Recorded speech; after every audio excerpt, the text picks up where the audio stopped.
ఆకాశవాణి ప్రాంతీయ వార్తలు చదువుతున్నది పోపూరి మురళీకృష్ణ ప్రసాద్. ముఖ్యాంశాలు. మన్ కీ బాత్ కార్యక్రమం ఆత్మనిర్భర్ భారత్కు దోహదపడుతోందని ప్రధానమంత్రి నరేంద్ర మోదీ పేర్కొన్నారు. యువతలో నైపుణ్యాలు పెంపొందించేందుకు ఆంధ్రప్రదేశ్ ప్రభుత్వం ప్రాధాన్యతనిస్తోందని ముఖ్యమంత్రి నారా చంద్రబాబు నాయుడు అన్నారు. డెన్మార్క్, బెల్జియం దేశాల నుంచి ఆంధ్రప్రదేశ్కు నేరుగా విమాన సర్వీసులు నడిచేలా ప్రణాళికలు రూపొందిస్తున్నామని కేంద్ర మంత్రి కె రామ్మోహన్ నాయుడు తెలిపారు. తెలంగాణ గవర్నర్ కార్యాలయం 2024 సంవత్సరానికి గాను గవర్నర్ ప్రతిభా పురస్కారాలకు 8 మందిని ఎంపిక చేసినట్టు వెల్లడించింది. సుదీర్ఘ తీర ప్రాంతం కలిగిన ఆంధ్రప్రదేశ్ ఆర్థికాభివృద్ధిలో పోర్టులు కీలక పాత్ర పోషిస్తాయని రహదారులు, భవనాల శాఖ మంత్రి పిసి జనార్దన్ రెడ్డి అన్నారు.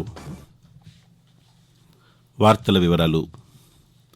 మన్ కీ బాత్ కార్యక్రమం ఆత్మనిర్భర్ భారత్కు దోహదపడుతోందని ప్రధానమంత్రి నరేంద్ర మోదీ పేర్కొన్నారు.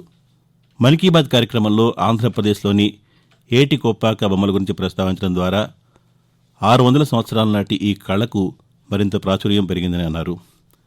ఇది వేలాది మందికి జీవనోపాధిని కల్పించడంతో పాటు విలువైన ప్రాచీన సంప్రదాయాన్ని సంరక్షించిందని పేర్కొన్నారు.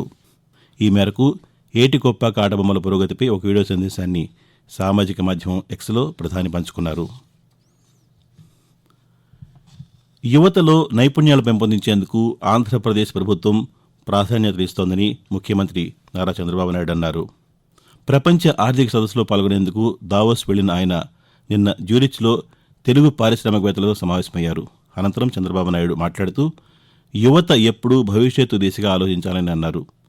ప్రతి ఒక్కరూ కృత్రిమ మేధ, ఏఐ, చాట్ జీపీటీ నైపుణ్యాలను పెంచుకోవాలని సూచించారు. ప్రపంచంలోని అన్ని దేశాల్లో అవకాశాలు ఉన్న చోట తెలుగువారు ఉంటారని ముఖ్యమంత్రి పేర్కొంటూ 2047కి ఇండియా నాకు ఏం అనుమానం లేదు, ప్రపంచంలోనే నెంబర్ 1 గాని నెంబర్ 2 గాని తయారవుతున్నాం. తెలుగు వాళ్ళందరూ ప్రపంచం అంతా ఉండాలి. కర్మభూమికి మీరు సహకరించాలి. అవకాశాలు ఎక్కడుంటాయో ప్రపంచంలో మొత్తం తీసుకొచ్చి ఆంధ్రప్రదేశ్ని ఒక వర్క్ ఫ్రం హోమ్ హబ్ గా తయారు చేయాలని నా కోరిక. ప్రతి ఒక్క ఇంటికి ఒకరు లేకుంటే ఇంట్లో ఉన్నందరూ ఆర్టిఫిషియల్ ఇంటెలిజెన్స్ అడాప్ట్ చేసుకోవాలి. డెన్మార్క్, బెల్జియం దేశాల నుంచి ఆంధ్రప్రదేశ్కు నేరుగా విమాన సర్వీసులు నడిచేలా ప్రణాళికలు రూపొందిస్తున్నామని కేంద్ర పౌర విమానయాన శాఖ మంత్రి కింజరాపు రామ్మోహన్ నాయుడు వెల్లడించారు. జ్యూరిచ్లో పారిశ్రామికవేత్తలతో జరిగిన సమావేశంలో ఆయన నిన్న మాట్లాడుతూ డెన్మార్క్ నుంచి, బెల్జియం నుంచి, బ్రసెల్స్ అవన్నీ కూడా చాలా మంది రిప్రజెంటేషన్స్ ఉన్నాయి. డైరెక్ట్ ఫ్లైట్స్ కావాలని నేను తప్పకుండా దాని మీద ప్రత్యేకమైనటువంటి దృష్టి పెట్టి చేస్తాం. ఎయిర్ ట్రావెల్ కూడా ఈ రాష్ట్రంలో పెరుగుతూ వస్తుంది. ఎయిర్పోర్ట్స్ కూడా పెంచడానికి మంచి ఆలోచనలు ఉన్నాయి. దాని పరంగా కూడా చేస్తాం. దానితో పాటు మన రాష్ట్రంలో ఇంటర్నేషనల్ కనెక్టివిటీ కూడా ఇంప్రూవ్ చేయడానికి నా వంతుగా ఫుల్ కమిట్మెంట్ తో నేను పనిచేస్తాను. మరోవైపు ఇదే సమావేశంలో ఆంధ్రప్రదేశ్ పరిశ్రమల శాఖ మంత్రి టీజీ భరత్ మాట్లాడుతూ రాష్ట్రంలో పెట్టుబడులు పెట్టేందుకు అన్ని సానుకూల పరిస్థితులు ఉన్నాయని తెలిపారు. ప్రభుత్వ పారిశ్రామిక విధానాల ద్వారా రిలయన్స్, ఎన్టీపీసీ, టాటా వంటి పెద్ద సంస్థలు పెట్టుబడులు పెట్టేందుకు ముందుకొచ్చాయని మంత్రి వివరించారు. ఆంధ్రప్రదేశ్లో రానున్న 5 ఏళ్లలో యువతకు 20 లక్షల ఉద్యోగాలు కల్పించడమే ప్రభుత్వ లక్ష్యమని గృహ నిర్మాణ శాఖ మంత్రి కొలుసు పార్థసారథి వెల్లడించారు. ఏలూరు జిల్లా ఆగిరిపల్లిలో ఏర్పాటు చేసిన మెగా ఉద్యోగ మేళాను మంత్రి నిన్న ప్రారంభించి ఉద్యోగాలకు ఎంపికైన అభ్యర్థులకు నియామక పత్రాలను అందజేశారు.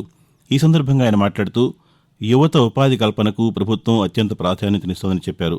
ఉద్యోగ మేళాను సద్వినియోగం చేసుకోవాలని మంత్రి ఈ సందర్భంగా సూచించారు.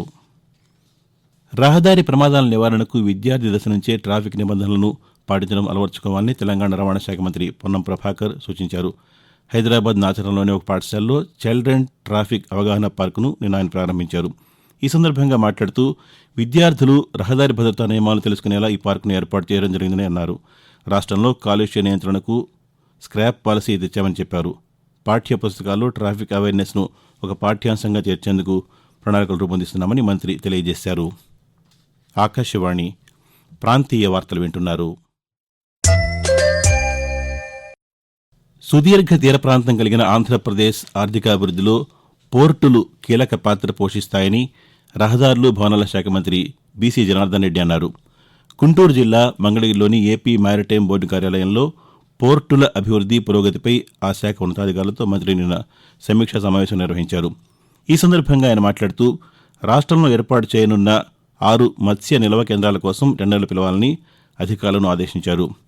ఇంజనీరింగ్, ప్రొక్యూర్మెంట్, కన్స్ట్రక్షన్, ఈపీసీ విధానంలో చేపట్టిన పోర్టులు, ఫిషింగ్ హార్బర్లను త్వరితగతిన పూర్తి చేసేలా చర్యలు తీసుకోవాలని మంత్రి సూచించారు. తెలంగాణ గవర్నర్ కార్యాలయం 2024 సంవత్సరానికి గాను గవర్నర్ ప్రతిభ పురస్కారాలను నిన్న ప్రకటించింది. ఈ అవార్డులకు 8 మందిని ఎంపిక చేసినట్టు వెల్లడించింది. ఈ మేరకు గవర్నర్ కార్యాలయం ముఖ్య కార్యదర్శి దానకిషోర్ మాట్లాడుతూ, Awards recognizing rural talent in music, culture and environment. Unheard kind of names come for Padma Awards and National Excellence Awards at Government of India. ఇది రాబోయే తరాలకు ఒక స్టాండర్డ్గా నిలబడాలి. ఇటువంటి కార్యక్రమాలు చేసేందుకు గుర్తింపు లేకపోయినా కూడాను చాలా మంది ఉన్నతమైనటువంటి ఆశయాలు కలిగిన వ్యక్తులు, సంస్థలు ముందుకెళ్ళి పనిచేస్తున్నాయి. కాబట్టి వారందరికీ కూడాను మనము చేయూతనిస్తూ వారిని మెచ్చుకుంటూ వారిని రికగ్నైజ్ చేస్తున్న స్కీమ్ ముందు కూడా కొనసాగాలని గవర్నర్ గారి కోరిక. కాగా ఈ నెల 26వ తేదీన గణతంత్ర దినోత్సవం సందర్భంగా గవర్నర్ జిష్ణుదేవ్ వర్మ ఈ అవార్డులు ప్రదానం చేస్తారు. అవార్డు కింద 2 లక్షల రూపాయలు జ్ఞాపిక అందజేస్తారు. చట్టసభల కార్యకలాపాలు, సభాపతులు, సభ్యులు, సభకు ఉన్న ప్రత్యేక అధికారాలను అందరూ గౌరవించాలని ఆంధ్రప్రదేశ్ శాసనసభాపతి చింతకాయల అయ్యన్న పాత్రుడు అన్నారు. బీహార్లోని పట్నాలో నిన్న జరిగిన 85వ అఖిల భారత సభాపతుల సదస్సులో ఆయన పాల్గొన్నారు. ఈ సందర్భంగా రాజ్యాంగ విలువలను సుసంపన్నం చేయడంలో చట్టసభల పాత్ర అనే అంశంపై మాట్లాడారు. శాసన వ్యవస్థకు రాజ్యాంగం కల్పించిన స్వతంత్ర ప్రతిపత్తిని గౌరవించాలని అన్నారు. శాసన వ్యవస్థ కార్యకలాపాల్లో కార్యనిర్వాహక వ్యవస్థ జోక్యం చేసుకోవడం అనేది రాజ్యాంగ మౌలిక సూత్రాన్ని ఉల్లంఘించడమేనని చెప్పారు. 100 మందికి పైగా సభ్యులు ఉండే చట్టసభలు ఏడాదిలో కనీసం 75 రోజులు సమావేశాలు నిర్వహించాలని అయ్యన్న పాత్రుడు సూచించారు. తెలంగాణలోని ధర్మపురి ఆలయ అభివృద్ధికి ఎంపీ ల్యాడ్స్ నుంచి నిధులు మంజూరు చేస్తామని పెద్దపల్లి పార్లమెంటు సభ్యులు జి. వంశీకృష్ణ తెలిపారు. జగిత్యాల జిల్లా ధర్మపురి పట్టణంలో 15 కోట్ల రూపాయల వ్యయంతో చేపట్టనున్న పలు అభివృద్ది పనులకు స్థానిక శాసనసభ్యులు అడ్లూరి లక్ష్మణ్ కుమార్తో కలిసి ఎంపీ నిన్న శంకుస్థాపన చేశారు. ఈ సందర్భంగా ఆయన మాట్లాడుతూ, పట్టణంలో తాగునీటి సమస్య పరిష్కారం కోసం అమృత్ పథకం కింద 2 కోట్ల రూపాయలు కేటాయించామని తెలిపారు. అలాగే ధర్మపురి కరకట్ట నిర్మాణం గురించి కేంద్ర జలశక్తి శాఖ దృష్టికి తీసుకువెళ్తామని వంశీకృష్ణ పేర్కొన్నారు. ఆంధ్రప్రదేశ్లో ఎన్డీఏ కూటమి ప్రభుత్వం ఏర్పడిన తర్వాత పులికాట్ సరస్సు పూడికతీతకు 100 కోట్ల రూపాయల నిధులు మంజూరు చేశామని రెవెన్యూ శాఖ మంత్రి అనగాని సత్యప్రసాద్ పేర్కొన్నారు. తిరుపతి జిల్లా సుళ్లూరుపేటలో నిర్వహించిన ఫ్లెమింగో ఫెస్టివల్ 2025 ముగింపు కార్యక్రమంలో మంత్రి ఆనం రామనారాయణ రెడ్డితో కలిసి ఆయన పాల్గొన్నారు. ఈ సందర్భంగా సత్యప్రసాద్ మాట్లాడుతూ, కూటమి ప్రభుత్వం పర్యాటక రంగాన్ని పరిశ్రమగా గుర్తించిందని, ఇందుకోసం ప్రత్యేక బడ్జెట్ కేటాయించామని తెలిపారు. రాష్ట్ర ప్రభుత్వం సంక్షేమంతో పాటు అభివృద్ధికి ప్రాధాన్యతనిస్తోందని మంత్రి వివరించారు. ఆంధ్రప్రదేశ్లో పరిశ్రమల ఏర్పాటు కోసం చేపట్టిన ఉద్యమ్ రిజిస్ట్రేషన్ల ప్రక్రియను వేగవంతం చేయాలని సూక్ష్మ, చిన్న, మధ్యతరహా పరిశ్రమల శాఖ మంత్రి కొండపల్లి శ్రీనివాస్ అధికారులను ఆదేశించారు. అమరావతిలోని రాష్ట్ర సచివాలయంలో ఎంఎస్ఎంఈ అధికారులతో మంత్రి నిన్న సమీక్షా సమావేశాన్ని నిర్వహించారు. ఈ సందర్భంగా ఆయన మాట్లాడుతూ, ఔత్సాహికులకు నైపుణ్య శిక్షణ కార్యక్రమంలో భాగంగా సూక్ష్మ పరిశ్రమల ఏర్పాటు, సేవల కార్యకలాపాలపై శిక్షణ ఇవ్వడానికి తగిన కార్యాచరణ సిద్దం చేయాలని చెప్పారు. ప్రాంతీయ వార్తలు ముగించే ముందు ముఖ్యాంశాలు మరోసారి. మన్ కీ బాత్ కార్యక్రమం ఆత్మనిర్భర్ భారత్కు దోహదపడుతోందని ప్రధానమంత్రి నరేంద్ర మోదీ పేర్కొన్నారు. యువతలో నైపుణ్యాలు పెంపొందించేందుకు ఆంధ్రప్రదేశ్ ప్రభుత్వం ప్రాధాన్యతనిస్తోందని ముఖ్యమంత్రి నారా చంద్రబాబు నాయుడు అన్నారు. డెన్మార్క్, బెల్జియం దేశాల నుంచి ఆంధ్రప్రదేశ్కు నేరుగా విమాన సర్వీసులు నడిచేలా ప్రణాళికలు రూపొందిస్తున్నామని కేంద్ర మంత్రి కె. రామ్మోహన్ నాయుడు తెలిపారు.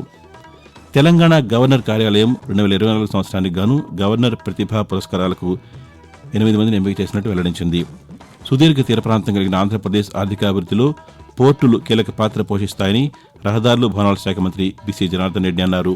ఆకాశవాణి ప్రాంతీయ వార్తలు ఇంతటితో సమాప్తం. తిరిగి మధ్యాహ్నం 1:20 ప్రాంతీయ వార్తలు వినవచ్చు.